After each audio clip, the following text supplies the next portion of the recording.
Gros plan ce soir, Clémence, sur la rhétorique d'un philosophe, Michel Onfray, invité d'Europe 1 ce matin. Une parole toujours écoutée, mais pour vous, cette parole n'a plus grand-chose de philosophique. Eh oui, tour à tour, philosophe, enseignant, auteur, poète, polémiste, débatteur, directeur de revue.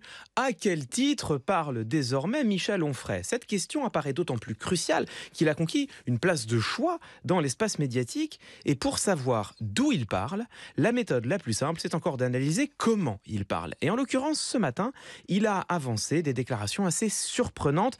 Par exemple, pour relativiser la barbarie du régime taliban. Et encore, les talibans, on a bien qu'on parle un peu de la France. Il y a encore quelques temps, moi je fais partie des garçons qui allaient à l'école de garçons, et puis il y avait l'école de filles. Et on a commencé par géminer, comme on disait, c'est-à-dire par mélanger les garçons et les filles dans les classes. Donc quand on nous dit, regardez-moi ça, les filles séparées des garçons, quelle barbarie, je dis oui, mais enfin regardez en France, dans les années 60, c'était encore le cas. Alors, bien sûr, la comparaison est une saine opération de l'esprit. Elle aide à se décentrer, permet d'apporter d'autres éclairages sur le monde.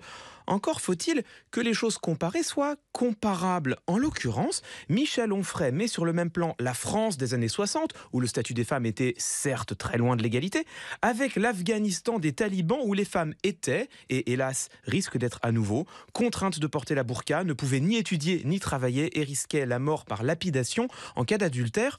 On peut se demander si la relativisation est ici réellement fondée. En rhétorique, ce type de comparaison outrancière relève du sophisme, c'est-à-dire qu'il s'agit d'un argument fallacieux visant à faire accepter comme évident un raisonnement, ma foi, discutable. L'outrance, c'est ce qui caractérise la rhétorique de Michel Onfray. Oui, il me semble. Écoutez par exemple comment il parle de l'Occident. Il est décadent. Je pense qu'effectivement, il y a un tas de gens qui nous disent si vous pensez que la civilisation aujourd'hui, c'est la possibilité de louer des utérus ou de vendre et d'acheter des enfants, nous, on n'est pas forcément d'accord avec ça. Ou l'idée qu'à 9 mois, pour des raisons de convenance personnelle, vous puissiez avorter. Je comprends les gens qui critiquent l'Occident. Alors, ces trois exemples sont significatifs. Ils reviendront ensuite une nouvelle fois dans la bouche de Michel Onfray, dans la même interview, avec les mêmes termes et dans le même ordre. C'est la preuve qu'il ne s'agit pas d'une énumération hasardeuse, mais bien d'une stratégie rhétorique fondée, en l'occurrence, sur une présentation outrancière de la réalité. Louer des utérus, vendre ou acheter des enfants, c'est une manière brutale d'évoquer la gestation pour autrui, qui est effectivement assortie de compensations financières dans certains pays, mais il n'en a jamais été question en France. Il évoque aussi l'avortement de convenance jusqu'à 9 mois. Alors ça, c'est tout simplement une fake news. Michel Onfray avait déjà prétendu cela en mars dernier, et cela avait été dénoncé par de nombreux services de fact-checking, dont Le Vrai du Faux sur France Info.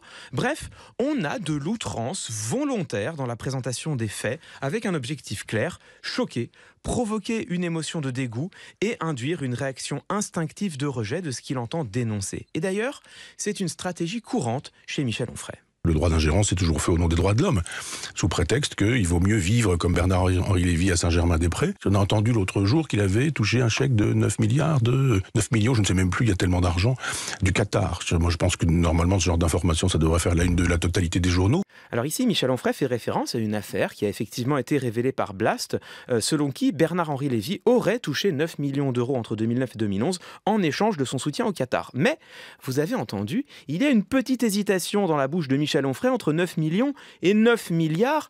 C'est une confusion volontaire dans la présentation des faits qui crée de l'outrance sans vraiment le dire et permet ainsi d'accentuer la disqualification de l'adversaire sans avoir vraiment à l'assumer.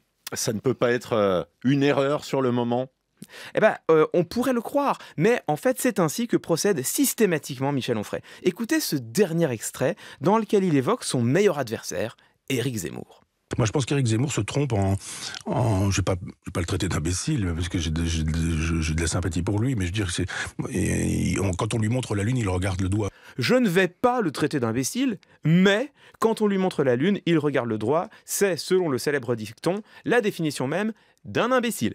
Ici, non seulement l'attaque est outrancière, mais Michel Onfray la dissimule de surcroît avec un stratagème très classique, c'est ce qu'on appelle de la prétérition, qui consiste à énoncer un argument tout en prétendant y renoncer, ce qui permet évidemment de porter un coup tout en faisant mine d'être magnanime. Bref, derrière ses abords doctes et son ton calme, Michel Onfray mobilise à foison l'outrance et la dissimulation. Ce sont deux ressorts classiques d'une rhétorique bien connue, la rhétorique pamphlétaire et polémique. Alors, je ne sais pas quel statut il revendique aujourd'hui pour sa parole.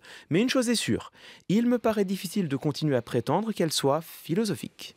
Clément Viktorovitch, c'était Entre les lignes.